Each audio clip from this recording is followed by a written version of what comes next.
কোন সময় থেকে আসলে যারা আপনারা একসাথে আন্দোলনে ছিলেন তারা আপনাদের প্রতিপক্ষে পরিণত হলো? মূলত হচ্ছে যে বিরোধের কথা যেটা বলা হলো, যে আমি তো দেখছি না যে হচ্ছে ও ধরনের কোনো বিরোধ আছে। যে বিরোধটা দেখা যাচ্ছে সেটা মূলত হচ্ছে কিছু কার্যক্রমকে কেন্দ্র করেই। আপনার ব্যক্তিগত আক্রোশ, পাশাপাশি হচ্ছে আপনার বিভিন্ন জায়গায় যখন কোনো অপরাধ সংঘটিত হয় সেই অপরাধের বিরুদ্ধে যখন হচ্ছে আমরা কথা বলি, তখন এটাকে মেনে নেয়ার যে এক মন মানসিকতা থাকা উচিত, সেই মন মানসিকতা আসলে বাংলাদেশে দীর্ঘদিন যাবৎ ফ্যাসিবাদী রাজনীতির কষাঘাতে যারা নির্যাতিত হয়েছে, সেই ভাইদের যারা দীর্ঘদিন যাবৎ অত্যাচারিত হয়েছে, নির্যাতিত হয়েছে, ওনাদের সেই রকম মানসিকতা আসলে আমরা লক্ষ্য করি না। যখন আমরা কথা বলি যে হচ্ছে ডিরেক্টলি যে হচ্ছে সাদাবাজি হচ্ছে, যে আপনার দখলদারিত্ব হচ্ছে, যখন বলি যে হচ্ছে সাইদাবাদের প্রতি বাস থেকে সাদা নেওয়া হচ্ছে, এবং এইভাবে যখন কথাগুলো বলি চাঁদাবাজের বিরুদ্ধে, দখলদারের বিরুদ্ধে, তখন বলা হয় যে চাঁদাবাজ বলে আপনারা কাকে ইঙ্গিত করছেন আমরা বুঝতে পারি না। সুতরাং হচ্ছে নিজেদের গায়ে টেনে নিয়ে যারা মাসুদ মানে মানে এটাকে যারা মাসুদ, আপনি যখন চাঁদাবাজের কথা ইঙ্গিত করছেন তখন আপনারা মানে এখন আপনি যে বলছেন সেভাবে আসলে না বলে আপনারা একটা দলকে ইঙ্গিত করেন, একটা দলের ছাত্র সংগঠনকে ইঙ্গিত করেন, এটাকে আপনারা না, ডেলিভারেটলি করেন? বিষয়টা হচ্ছে যে আপনি যদি এটাকে লক্ষ্য করেন যে বাংলাদেশের 95% চাঁদাবাজি হয় যে হচ্ছে একটি নির্দিষ্ট দলের নেতা কর্মীদের দ্বারাই সংগঠিত হচ্ছে, এবং সেই ক্ষেত্রে ওনাদের নেতৃত্ব যারা হচ্ছে একটা আগামী বাংলাদেশকে একটি সুন্দর স্বচ্ছ দেখতে চাচ্ছেন, তারা এটা প্রতিবাদও করছেন। যেমন রুমিন ফারহান আপু একদিন সরাসরি উনি টক শোতে বলেছেন যে হচ্ছে কি প্রক্রিয়ায় চাঁদাবাজি গুলো হচ্ছে, এবং হচ্ছে কি ওনারা বিরোধিতা করেও পারছেন না। আমার কাছে আরেকজন এমপি বললেন যে হচ্ছে আমি যখন চাঁদাবাজি দখলদারিত্বের বিরুদ্ধে কথা বলি, যখন তাদেরকে শাসন করি, তখন ওরা অন্য একটি গ্রুপে উঠে যায়। না না জনাব এটা মাসুদ, হচ্ছে বাস্তবতা। জনাব মাসুদ, আমি জনাব মাসুদ, এই আমি এই জায়গা প্রসঙ্গে থেকে বলি যে আমি কিন্তু বিএনপির ভারপ্রাপ্ত ভাইস চেয়ারম্যানকে এই চাঁদাবাজির এগেইনস্টে কথা বলতে শুনেছি, শুধু ব্যারিস্টার রুমিন ফারহানাকে না। না, উনি এটা স্পষ্ট বাস্তবতা। বলেছেন ওনারা সরাসরি সেন্ট্রাল থেকে দীর্ঘ চেষ্টা করতেছেন, ওনারা ওনাদের জায়গা থেকে ভালোভাবে এটাকে হ্যান্ডেল করার চেষ্টা করতেছেন, কিন্তু বাস্তব হচ্ছে তৃণমূল পর্যায়ে এতটাই মানে হচ্ছে নিয়ন্ত্রণের বাইরে যে যেটা ওনারা পারছেন না আসলে।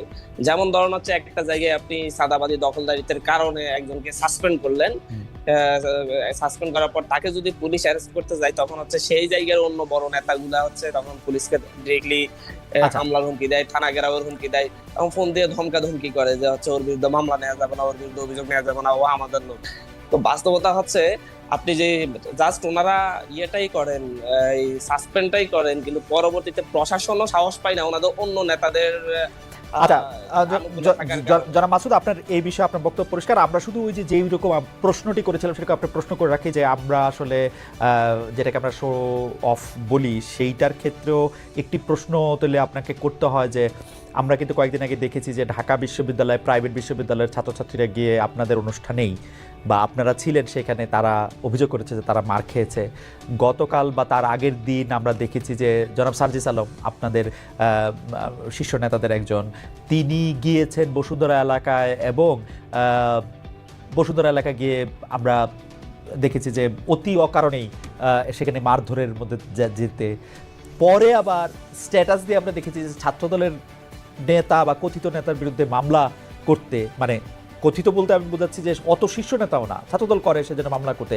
এইসব ব্যাপারগুলি কি আপনারা দেখেন? মানে এটা কি মানে একটা পক্ষ প্রতিপক্ষ সৃষ্টি করা, নাকি মানে আপনারা এটা এমনি করতেছেন আপনাদের ক্ষমতাটা বেশি বোঝানোর জন্য?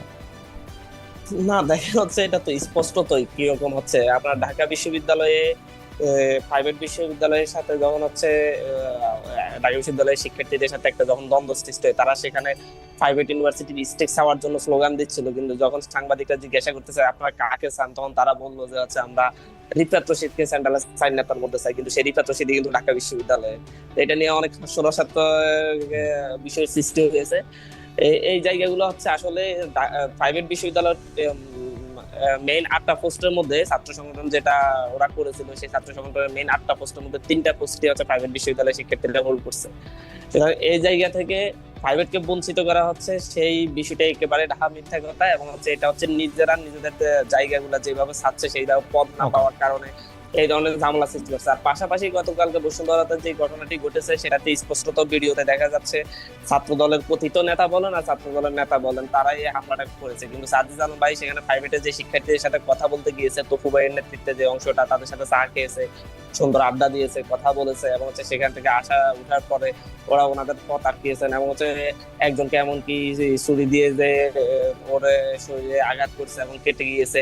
এই স্পষ্টত এগুলা দেখা গিয়েছে। এখন যদি যিনি এভাবে আসলে যদি সব জায়গায় যিনি আমি আসলে আরো- যিনি আসলে আমি আরো আহত কয়েকটি হয়েছেন কথা বলছি। তিনি তো মানে তিনি তো কার দ্বারা আহত হয়েছেন? আপনাদের লোকরাই তো তাকে আহত করেছে, তাই না?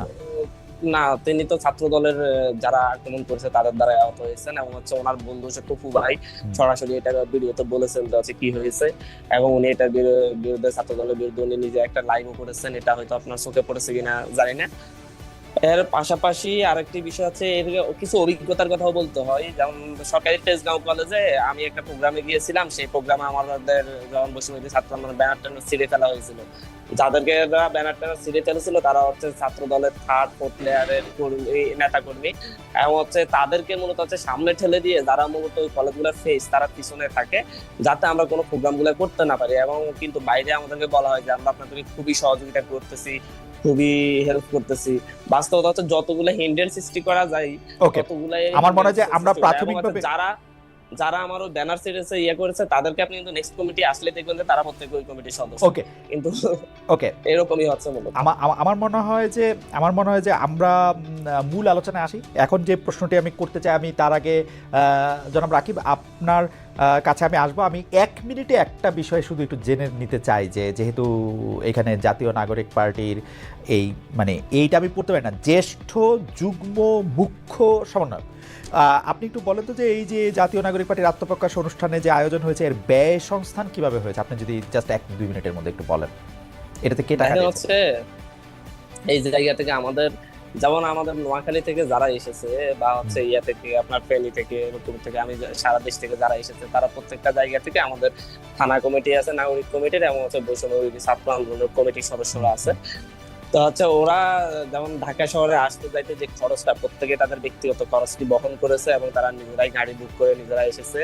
সাধারণ মানুষও অনেক এসেছে, তারাও হচ্ছে নিজ নিজ জায়গা থেকে এসেছে। আপনারা হয়তো ভিডিওতে দেখেছেন যে হচ্ছে নাতিকে কাঁধে নিয়ে দাদা এসেছে, ছেলেকে সাথে নিয়ে বাবা এসেছে, এরকম ভাবেই মূলত হচ্ছে মানুষগুলো এসেছে। তবে হচ্ছে মঞ্চ আশপাশে যে বিষয়টা জনাব আব্দুল রহমান মাসুদ, এই কথাটা আমার না, কিন্তু আমাদের দর্শকদের মধ্যে অনেকেই এটি বলছেন যে এইটা পবিত্র রমজান মাস। আপনি কি আসলে এটি আপনি বললে এটা আমাদের মানতেই হবে যে এটা আসলে নিজেদের টাকা দিয়ে আসছে? ব্যাপারটা কি আসলে এরকম? এটা দর্শকরা বলছেন, এটা আমার কথা না, এটা আপনার প্রেরোগেটিভ। না না, আমি বললেই মানতে হবে এমন ইস্যু না। ইস্যুটা হচ্ছে কিন্তু যে সেই ব্যাপারটা আপনি মানছেন কিনা যে যারা যারা এসেছেন তারা নিজেদের টাকা দিয়ে আসছেন? তারা নিজেদের টাকা এসেছেন, স্থানীয়ভাবে বিভিন্ন ধরনের তাদের যে শুভাকাঙ্ক্ষী আছে তাদের কাছ থেকে তারা স্পন্সর নিয়েছেন বিভিন্ন ভাবে। যখন হচ্ছে কেউ রাজনীতি আসে তখন হচ্ছে রাজনৈতিক শুভাকাঙ্ক্ষীও তৈরি হয়। ওকে, কেন্দ্রীয়ভাবে কি আপনারা কোনো ওই অনুষ্ঠানটা করে কেন্দ্রীয়ভাবে আপনারা কি কোনো লাভজনক হয়েছেন, লাভবান হয়েছেন কেন্দ্রীয়ভাবে? আপনারা কেন্দ্রীয়ভাবে আমাদের লাভবান হওয়ার কোনো সুযোগ নেই, আমাদের কেন্দ্রীয়ভাবে কোনো লাভবান হওয়ার সুযোগ নেই।